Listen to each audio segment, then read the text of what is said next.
everyone, welcome to Super Mini Kids World. Yeah, we're so happy you're here. We have lots of fun adventures planned. Come on, let's go explore. ভোরবেলা সূর্য উঠেছে, মাঠ জুড়ে শিশিরে ভেজা ঘাস ঝলমল করছে। ছোট্ট সাদা খরগোশটি টুকটুক লাফাতে লাফাতে মাঠে ঘুরছিল। হঠাৎ সে দেখলো একটি রঙিন প্রজাপতি ফুলের উপরে বসে আছে। খরগোশটি বলল, হ্যালো, তুমি এত সুন্দর কেন? প্রজাপতি হেসে বলল, আমি ফুলের বন্ধু, তাই রঙিন। খরগোশ বলল, আমিও তোমার বন্ধু হতে চাই। তারপর তারা দুজন মাঠ জুড়ে খেলতে লাগলো। খরগোশ দৌড়ায়, প্রজাপতি উড়ে উড়ে তার সাথে যায়। সন্ধ্যাবেলা তারা দুজন প্রতিজ্ঞা করলো সবসময় বন্ধু হয়ে থাকবে। বন্ধুত্ব জীবনের সবচেয়ে সুন্দর জিনিস।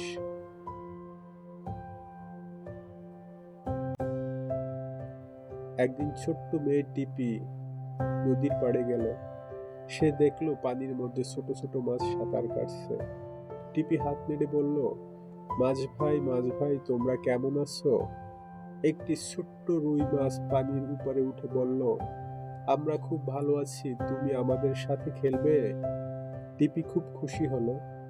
সে নদীর পাশে বসে পানিতে হাত ডুবিয়ে মাছের সাথে খেলতে লাগলো। হঠাৎ একটি মাছ লাফিয়ে উঠে টিপির সামনে একটি ঝকঝকে শামুক এনে দিল। টিপি বলল, এটা আমার জন্য? মাছ বলল, হ্যাঁ, তুমি আমাদের ভালোবাসো। টিপি হাসতে হাসতে বাড়ি ফিরে গেল। প্রাণীদের ভালোবাসলে তারাও আমাদের ভালোবাসে।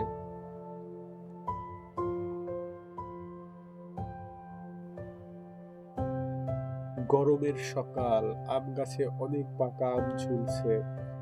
দুষ্ট খরগোশ চুপি চুপি গাছের নিচে গেল।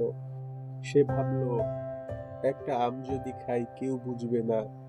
ঠিক তখন গাছের ডালে বসে টিয়া পাখি বলল, না না, আগে অনুমতি নিতে হয়।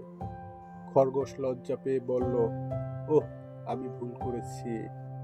গাছের মালিক দাদু এসে হেসে হেসে বললেন, ভদ্রভাবে চাইলে আমি নিজেই দিতাম।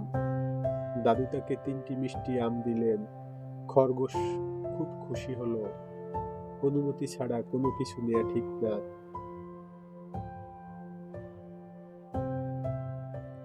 রাতে ছোট্ট বাবু ছাদে বসে আকাশ দেখছিল। হঠাৎ সে দেখলো গোল চাঁদ হাসছে। বাবু বলল, চাঁদ মামা, তুমি এত দূরে কেন?